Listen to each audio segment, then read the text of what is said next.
Because there seems to be this new weird trend where we're still talking to Mike Babcock for some reason, Mike, I wanted to get your thoughts about Austin Matthews' overtime winner last night. What does Mike Babcock think? Mike Babcock thinks it's a nice move. Thought the shift could have been shorter though. Hey Brent, you handsome devil. It's Austin Matthews, and you're doing a great job.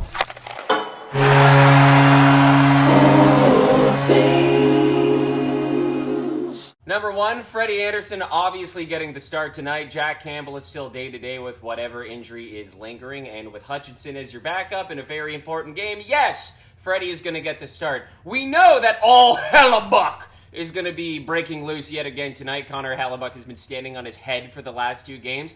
All Fred needs to do is make key saves in key moments to keep our momentum. We've been the better team both games. We didn't get the W in night 1. Last game we got the W because we stayed patient and got saves when we needed them. Keep the momentum on our side and we're going to be okay. And don't think that I'm afraid to light up the Connor Bad Juju candle again.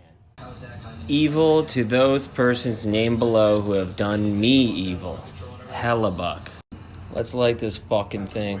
Number 2, Zach, we still need a nickname for the guy. Hyman I need a nickname that makes people light up. is going to start on the first line tonight with Matthews and Marner, and you love to see it. I love Jumbo, don't get me wrong, and I liked him on the first line for quite a while, but with Matthews' wrist in the shape that it's in currently, that line's dynamic has to change a little bit, and Zach Hyman is the right guy for that spot for the time being. Not only can he go and hunt down pucks for you and be very physical, he's scored some filthy goals lately.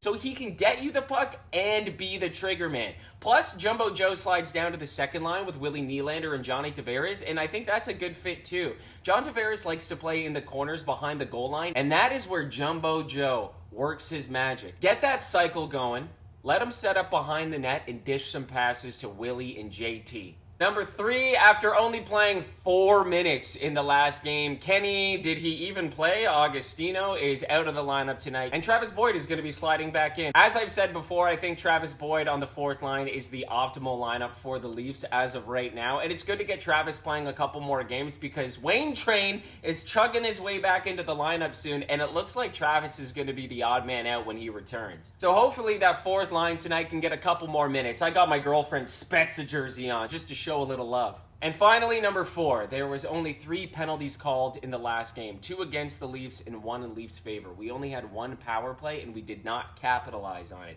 That is going to be big in tonight's game. If you get a power play, you need to rinse them on it. And I know that the power play looks a lot different with Matthews being the net front presence instead of being on the wing because they know we don't really have an option for a one-timer. Mitch Marner doesn't have the same 1T. He's more of a pass option on that side. So things change. But if we can get pucks through and make life difficult in front of Connor Hellebuck, then good things are going to happen on that power play. Crazy to think that the Jets only had 1 penalty called against him, especially when Paul Stastny went full fucking lumberjack on Morgan Riley's stick in OT. I'll allow it. But that wasn't called, and it also led to one of the filthiest Austin Matthews goals I've ever seen in my entire life. So I guess we'll take it. Let's go, Leafs!